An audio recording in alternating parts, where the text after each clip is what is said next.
Martín Lustó. ¿Qué tal? ¿Cómo están? Bien. Cumple muchas condiciones. ¿Qué es? Fue embajador en Estados Unidos, es economista, es candidato en las próximas elecciones, senador nacional, preside el radicalismo. Tenemos un montón de charlas posibles. A ver, arrancamos. ¿Fue bueno o malo lo que pasó ayer? El gobierno iba caminando derecho a un abismo y lo hicieron retroceder 4 pasos para atrás. Si seguía por el mismo lugar, nos caíamos por un abismo. Y yo no quiero que haya crisis, porque las crisis siempre dejan más desigualdad y más pobreza. Ahora, la pregunta es si sigue caminando en la misma dirección o para y se da vuelta y empieza a caminar en otra dirección, porque iba derecho a caerse. Iba derecho a generar una crisis muy parecida a las crisis que hemos tenido. No sabemos bien en qué consiste el acuerdo, no sabemos si ya está claro para ellos incluso, ¿no? Lo que está claro me parece, en términos de relaciones internacionales y todo, que es bastante excepcional que media hora antes de la apertura del mercado, Scott Bessent, el secretario del Tesoro, que debe tener un montón de temas arriba de su escritorio, salga y diga, vamos a hacer lo que hay que hacer, todas las opciones están arriba de la mesa, hoy lo recibe Trump, o sea, hay una idea de, no sabemos cómo, pero acá estamos, ¿no? Sí, yo creo que lo primero que es extraordinario es que Milei acaba de aprender para qué sirven los estados, para rescatar a su gobierno, ¿no? Porque él que anda todo el tiempo despotricando contra el Estado, si no fuera por el Estado de Estados Unidos, su gobierno tendría un problema mayúsculo económico. Entonces creo que el libertario aprendió una lección. Es cierto lo que vos decís, y es un gran activo de este gobierno. Es un gran activo de este gobierno poder generar en el gobierno de Estados Unidos una reacción y una respuesta muy rápida. Porque en general estos acuerdos, de los, no sé, 10 casos que debe haber de participación del Fondo de Estabilización Financiera de Estados Unidos, en la enorme mayoría de los casos lo transitan junto a un organismo multilateral. Hay muy pocos casos de participación directa y sola de ese fondo. Incluso sobre todo para el Partido Republicano, de la idea de que los taxpayers, los pagadores de impuestos de Estados Unidos, vayan en rescate de un tercer país. Cuando los usó Clinton para México, los republicanos se lo reprocharon muchísimo. Sí, así es. ¿Por qué además en este caso se hizo así? Porque el gobierno había entrado en un problema tan grande que no tenía tiempo de ir otra vez para el fondo, para los multilaterales. Entonces tuvo, otra vez, producto de una relación personal. No hay una relación entre estados acá, no hay una relación, hay solamente una relación muy, muy fuerte entre personas, entre partidos políticos o parte de partidos políticos que conforman esa derecha global y que el gobierno argentino lo tiene como un activo. Piensen que cuando se levantó el cepo, Scott Bessent vino a la Argentina por un día, Sí, sí. por horas. En el medio de la pelea con China. En el medio de la pelea con China. Y ahora otra vez tuiteó muy rápido, que fue un alivio para el gobierno porque generó enseguida tranquilidad en los mercados. Y todavía están diseñando cómo es la intervención, que es lo que muestra cuán a las apuradas fue, cuán poco meditada, cuán urgente, cuán de emergencia. Y están viendo seguramente cómo lo hacen para que no pase por el Congreso argentino. A ver, déjame ponerme un poco, tratando de pensar qué diría un libertario en esta discusión. Me imagino que alguien diría, mira, nosotros queremos mantener el dólar bajo para que los argentinos tengan bienestar, para que la inflación esté baja, para que puedan viajar por el mundo aquellos que pueden, para que consuman bienes más baratos, bueno, la inflación baja. Y vos me podés decir, bueno, pero no compraste reservas, no te anticipaste al problema, etcétera. Si yo hubiera comprado reservas, la inflación hubiera sido más alta y los argentinos estarían peor. Con lo cual, no compré reservas porque mi mérito en todo caso es defender ese dólar barato por varias medidas, pero además porque tengo una relación personal con Trump, que es una relación mía, en todo caso es un mérito mío, que en caso de que ese esquema me genere problemas serios, va a venir a salvarme.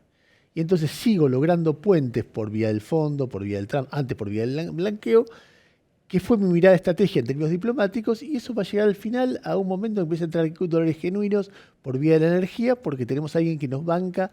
Entonces, el plan económico que cualquiera me pide en términos racionales prescinde de un elemento que es virtuoso para ese plan económico, que al final, ponele, papá Trump va a estar con la plata para bancarme. ¿Está mal el razonamiento? ¿Qué le responderías? Primero, es cierto que es un activo del presidente haber construido esa relación con Trump, porque evidentemente ya lo rescató varias veces Trump, con la apertura del cepo, con el nuevo acuerdo con el fondo, y ahora, si ya fuiste al fondo y no te funcionó, estás yendo al fondo del fondo y le estás debiendo a un acreedor que es muchísimo más complicado que el resto, ¿no? Entonces, El Tesoro. sí, sí. Cuando vos debés internamente, todo, si vos le debés plata acá adentro, bonos, los bonistas viven acá, tienen sus empresas acá, entonces pujan hasta cierto límite, porque después es un destino común. Cuando vos le debés a un bonista extranjero, ya no hay un destino común. Lo que hay es la necesidad de que le pagues. Cuando ya le debes al fondo, tenés un acreedor privilegiado. Cuando le debes a Estados Unidos, bueno, estás, digamos, debilitando tu soberanía en materia de política exterior. Sos mucho más dependiente. Entonces, vamos a la pregunta tuya de si es bueno o es malo. El gobierno tenía un dilema al principio de la gestión. Quería atrasar, el dilema es, si atraso el tipo de cambio, me ayuda a bajar la inflación. Si lo atraso mucho, le pego al aparato productivo. Eligió atrasarlo mucho, eligió atrasarlo de más. Ese exceso de atraso generó por lo menos dos consecuencias importantes. La primera es no tener reservas. Los países en vías de desarrollo aprendieron en la crisis del sudeste asiático, particularmente China. En China, cuando vieron que el Fondo Monetario tenía que ir al rescate de Tailandia, de Corea, de Indonesia, dijeron, esto a mí no me va a pasar. Y entonces todos los países en vías de desarrollo adquirieron muchas, pero muchas reservas comparado con el pasado. ¿Para qué? Para no tener fragilidad externa. Argentina sigue sin hacerlo y este gobierno piensa que eso no es importante. Y terminamos con una fragilidad externa que otra vez te hace dependiente de una potencia y te quita grados de libertad para perseguir lo que vos querés perseguir. El segundo punto, entonces esa es la fragilidad que vimos en rescates repetidos. El blanqueo, el fondo y ahora el Tesoro de Estados Unidos. Después está el problema de la actividad económica. Ustedes mostraban antes unas cifras.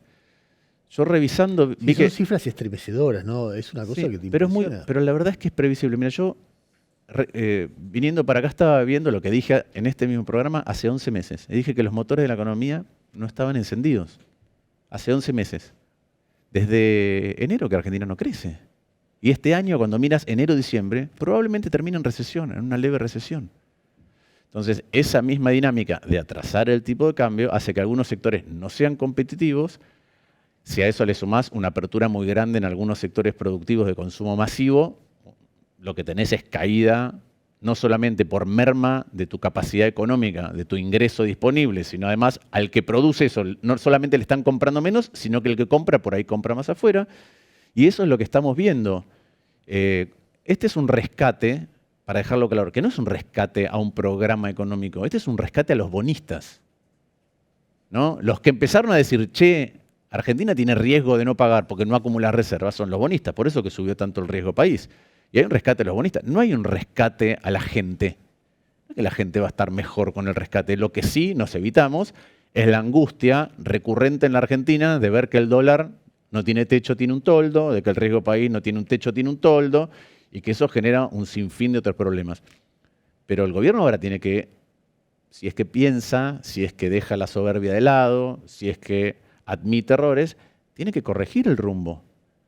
La economía no está bien. Yo veo ahora que después de la elección de la provincia de Buenos Aires te dicen, no, la macro está bien, pero la micro no le llega a la gente. La macro estaba mal y sigue estando mal. Y vos hablás con sectores industriales. Ustedes mostraban las caídas. Hablás con el sector metalúrgico que atraviesa la Argentina como insumo y como producto final. Tienen caída de tanto había 15-16% por debajo de noviembre del 23. Hablás con los comercios, le pasa lo mismo. Hablas con las familias. Cuando alguien dice no me alcanza, no llego a fin de mes, no es como piensa Milei que, bueno, si no se están muriendo por la calle, quiere decir que llegan a fin de mes. No, cuando alguien te dice no llego a fin de mes, es no llego para lo que venía haciendo antes. No llego. Antes tenía un nivel de consumo y ahora no llego. Y cualquier cosa nueva que me pase, si es inesperada, cualquier gasto, me provoca angustia porque me desorganiza todo el resto del mes, todo el resto de mis finanzas. ¿Por qué en alguna medida? Porque si Argentina necesita superávit. No necesita superávit porque todos los países del mundo usan superávit para crecer. De hecho, el propio Milei dice, hay solo 5 países del mundo que tienen superávit. Y si ves cuáles son, te das cuenta que no son relevantes para el ejemplo argentino. Argentina necesita superávit porque tiene un problema reputacional. Donde cuando vos emitís, el kirchnerismo termina en inflación muy alta. Cuando vos emitís deuda, ya lo hemos visto muchas veces, ¿sí?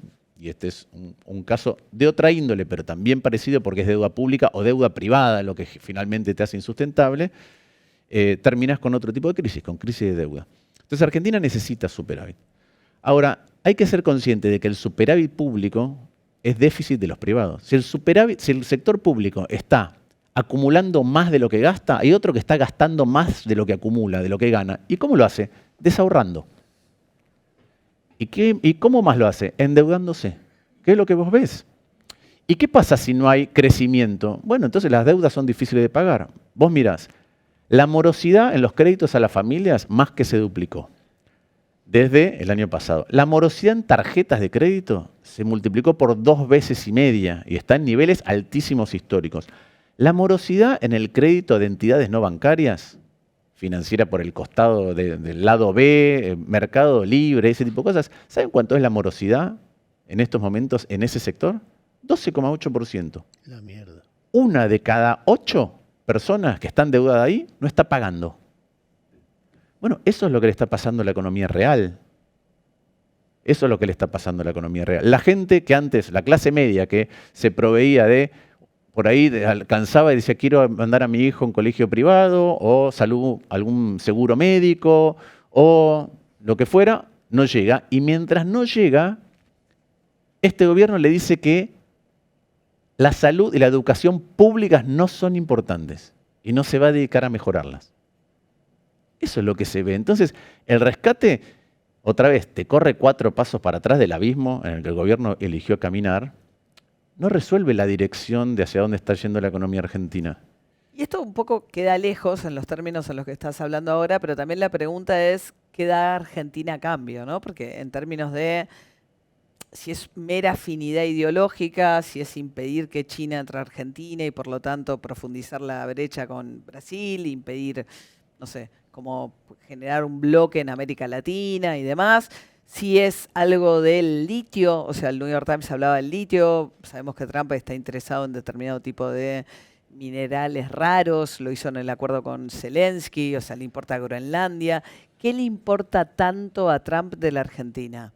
A ver, primero quiero volver a un punto que es, acá hay afinidad entre 2 personas que transitoriamente son presidentes de sus países. Y que manejan, ¿no?, la política exterior muy basada en afinidades personales, Sí. ¿no? Pero quiero marcar esto porque hay casi una afinidad transitoria entre 2 personas que transitoriamente son presidentes, pero a menos que vos corrijas el rumbo y mañana puedas liberarte de haber tenido que pedirle plata al Tesoro, Argentina va a ser dependiente del Tesoro por más tiempo, por ahí cuando ya no haya tanta afinidad. Entonces, esa debilidad, esa vulnerabilidad se te vuelve en contra, porque es un condicionamiento para otro que piense distinto de una administración republicana de este tono. Lo segundo que vemos... No, a ver, eso puede anticiparse porque Trump también es un tipo con bastante personalidad y un recorrido ese es el otro punto. Porque, a ver, Milei queda completamente dominado por Trump en cualquier decisión que toma, por más caprichosa que sea la posición de Trump o por más daño que le haga al país. O sea, Milei le dice que no a Trump en algo y Trump con una así como con un tuit le resolvió el problema del dólar y del riesgo país coyuntural, con otro tuit te lo voltea. Bueno, ya vimos cómo es Trump. Ya vemos cómo es Trump. Trump está modificando la política exterior y la política interior en Estados Unidos porque no le gustó un fallo de la Corte Suprema de Brasil, castiga a Brasil con aranceles, está bombardeando lancha de Venezuela y en cambio con Milei muestra todo lo contrario. Déjame hacer algunas reflexiones sobre, en general, la relación y la vinculación con Estados Unidos es siempre una relación difícil para llamar la atención, porque Estados Unidos tiene intereses globales y Argentina tiene intereses locales y a lo sumo regionales. Entonces, vos sos un llamador en el mapa de Estados Unidos si hay una oportunidad o si sos un riesgo. No hay ninguna otra cosa. Si no, vas. Y cuando vas sin que haya llamado la atención, peregrinar para conseguir cosas en Estados Unidos es difícil. Porque no es como China, que viene con una solución llave en mano. Te puede parecer mal la cara, pero viene con una solución llave. En Estados Unidos tenés que ir al Departamento del Tesoro, al Departamento de Estado, al Departamento de Comercio, pasar por los congresos. Si lo que estás pidiendo, por ejemplo, los limones o los cítricos afectan a un estado específico, tenés que ir a hablar con el senador de ese estado, tenés que hablar con el gobernador de ese estado. Si es un tema financiero, además tenés que ir a Wall Street. Es una maraña donde no es tan fácil y está diseñado así, a propósito. Yo creo que una de las cosas que está haciendo Trump es marcando claramente, tengo poder para saltearme todas esas etapas si sos amigo. En este caso hay una amistad profunda, María lo decía, Argentina vota todo y toma todas las posturas que se te ocurran como Estados Unidos, todas. Entonces, esa afinidad... echó una canciller por una votación donde no era exactamente como pretendía Estados Unidos. Así es. Entonces, eso, evidentemente, para esto, cuando estoy desesperado, alguien me puede socorrer, sí, te socorre otro estado, tu amigo Trump, pero también es cierto que lo que vos decís, que si en algún momento este mismo presidente, por otro motivo, o un próximo gobierno, tiene una mirada distinta del mundo, bueno, tenés una vulnerabilidad. ¿Qué le interesa a Estados Unidos? Ya sabemos cuáles son las cosas que le interesa a Estados Unidos. No quiere decir que eso esté puesto, pero quiere decir que son las cosas que le interesa a Estados Unidos y vos tenés una dependencia de Estados Unidos. ¿Qué cosas le interesan a Estados Unidos? Obviamente le interesa preservar Latinoamérica, que para ellos lo llaman su patio trasero, de China. ¿Por qué? Porque desde hace mucho tiempo no existe una potencia que pueda rivalizar con Estados Unidos en movilizarse globalmente. Ahora hay una que es China. Se puede movilizar a África, se puede movilizar a Latinoamérica y se puede movilizar bélicamente. Hace rato que viene construyendo esa capacidad China. Entonces no le interesa tenerla acá. No le interesa. No le interesa particularmente desde el punto de vista geopolítico en el Atlántico Sur. No le interesa desde el punto tecnológico y comunicaciones. No le interesa desde el punto de vista del acceso a las tierras raras y o al litio, a todas aquellas cosas que tienen que ver con la futura confrontación tecnológica y bélica, ¿sí? Potencialmente, entre las dos potencias. Ahora, eso te deja sujeto a menos opciones dentro del menú que tenés como país soberano. No, generalmente, los países que son independientes pueden aprovechar un marco de cooperación más ameno entre potencias y vos pulsás de un lado y del otro para ver qué es lo que podés lograr. Cuando lo que hay es un conflicto, muchas veces estás forzado a optar. Y acá parece que por necesidad y fragilidad optaste temprano. De la misma manera en que cuando Cristina Fernández de Kirchner tuvo fragilidad financiera y tuvo que ir a pedirle a China un swap, terminamos con una base de observación espacial en Neuquén. Entonces, esas son las cosas que le interesan a Estados Unidos. ¿No? Sí. Entonces, bueno, la fragilidad, por algo muy chiquito, te sacan algo que para ellos es mucho más importante. Bueno, y así ese es el estado en el que Argentina fue corriendo a pedir esta ayuda de Estados Unidos. Y Estados Unidos, que está rediseñando su política exterior de esta manera, lo vio rápido y dijo, perfecto, voy a buscar un aliado en Latinoamérica, así como Brasil no es mi aliado, porque Lula va en una dirección equivocada, así como en Chile no tengo un aliado, así como en Colombia ahora no tengo un aliado. Jugó a esa división, ¿no? Así Estados es. Unidos en América del Sur. México. Entonces, bueno, voy a fortalecer a Argentina. Te hago la misma pregunta que te hice cuando empezó. Entonces, ¿fue bueno o malo lo que pasó ayer? Fue bueno porque, otra vez, cada vez que hay una crisis lo que tenés es mayor desigualdad, mayor pobreza. Entonces es bueno evitar la crisis y es malo generar una dependencia de más plazo y va a ser doblemente malo si el gobierno no aprendió nada del lugar donde se metió y entonces persiste en este camino de voy a seguir haciendo esto porque tarde o temprano va a salir bien. ¿Qué es tarde o temprano va a salir bien? Esta idea de que el Estado no importa, de que si yo lo retiro de todos lados, entonces tarde o temprano vamos a desatar las fuerzas productivas de la Argentina. No conozco ningún país del mundo que funcione así. Bueno, hay una idea, no sé si viste el tuit de ayer o de hoy de Sturzenegger hablando de que, como que esto es un nuevo puente hasta que lleguen los dólares de la minería y del petróleo, ¿no? Como la idea de que el futuro de Argentina está ahí. Sí, yo creo que eso tiene en mi opinión, desde algunos defectos conceptuales hasta un problema ideológico o de concepción de la sociedad. ¿Cuál es el problema conceptual? Es que si vos querés realmente desarrollarte, no te alcanza solo con eso, porque a medida que creces necesitas más importaciones Y hay algo, hay un economista de Harvard venezolano que dice que desarrollarse es como un bosque, que vos pasás de un árbol de menos valor agregado a otro árbol de más valor agregado si están cerca. Entonces, no sé, si vos estás haciendo radios, por ahí mañana haces televisiones y por ahí mañana haces computadora y por ahí mañana haces semiconductores. Ahora, cuando ese bosque está muy disperso y es difícil integrarlo, es difícil que se genere un tejido productivo importante. Entonces ahí tenés un inconveniente desde esa concepción de sociedad. Primero, es más difícil. Además son muy desiguales los países, muy extractivistas. Incluye menos gente. Sí, claro. Eso por un lado. El otro es el problema de que para desarrollarte de verdad no alcanza solo con eso. No alcanza desde el punto de vista de los dólares. Y la verdad que es como que andás pidiendo puentes todo el tiempo y hay un momento en que esos puentes, para llegar hasta que en algún momento venga este diluvio de dólares, parecen un poco como los puentes del Coyote y del Correcaminos, que armás el puente pero no llegaste al otro lado. Y vos decís, ¿cómo se sostiene? Volviendo a... estoy medio obsesivo con la pregunta.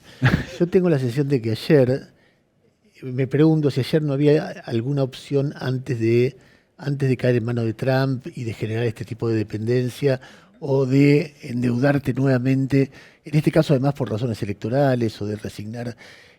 Joaquín Cotani, que fue secretario de Política Económica de este gobierno durante un par de meses, en una nota del domingo de Clarín dice hay que cambiar el plan económico, pero de acá a las elecciones hay que hacer cualquier cosa para frenar la corrida y proponer un cepo. Él dice, si hubieran puesto un cepo, por supuesto tenés un problema, tenés brecha, tenés el problema que se sabe del cepo, pero es un cepo por un mes, no es un cepo para siempre, y después reformulás el plan económico de liberación del dólar, es la mirada de él, no la mirada de un ortodoxo.